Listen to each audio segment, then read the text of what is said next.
Deep in the forest lives a lion named Sher Singh. He is physically imposing, with a roar that makes the trees tremble.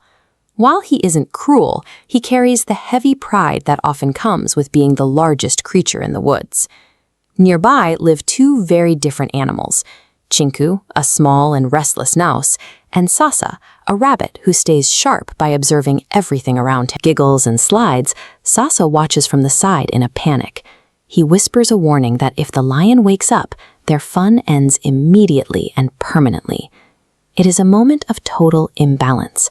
Chinku is playing on the back of a predator who could end him in a second, entirely unaware of the risk he's taking.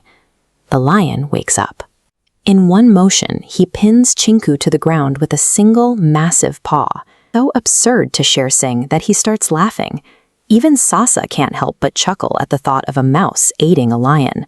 Sasa adds a small thought through his laughter, that sometimes even a small creature can manage a large task.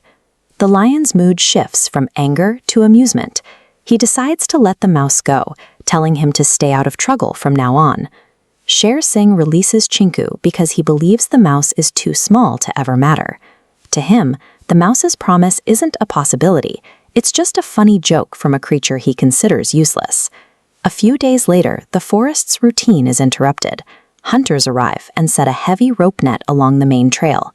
That evening, Sher Singh walks his usual path. He doesn't see the snare until it's too late. The trap springs shut, hoisting him up. The lion fights with everything he has. He roars at the ropes. He pulls with his claws. But the harder he struggles, the tighter the net holds. His physical power is useless here. Sasa and Chinku are playing nearby when the sound of the lion's desperate roaring reaches them. Sasa realizes immediately that the king of the forest is in serious danger.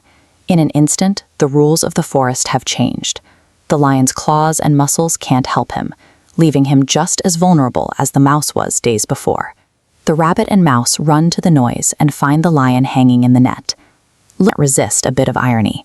He reminds the lion of the time he laughed at the idea of a mouse being helpful. Gives way, and Sher Singh falls to the ground, finally free from the trap. The lion survives, but not because of his own might. He is free because of the very creature he dismissed as being too small to matter. After the rescue, the scene looks very different. The massive lion sits quietly on the forest floor, looking down at the tiny mouse. He asks if this means the lion will be spending more time being a friend and less time being arrogant. The smaller animals is gone. By admitting he needed help, the lion found a new way to live alongside his neighbors. From that day on, Sher Singh changes. He stops ignoring the smaller animals and starts listening to what they have to say. This diagram shows how the three animals now work together. You have the lion's strength, the mouse's ability to act, and the rabbit's wisdom. When these qualities are combined, they become far more effective than any one of them alone. Their friendship becomes a well-known story throughout the woods, changing how the other animal learned that his power wasn't complete on its own. True strength comes from recognizing the value in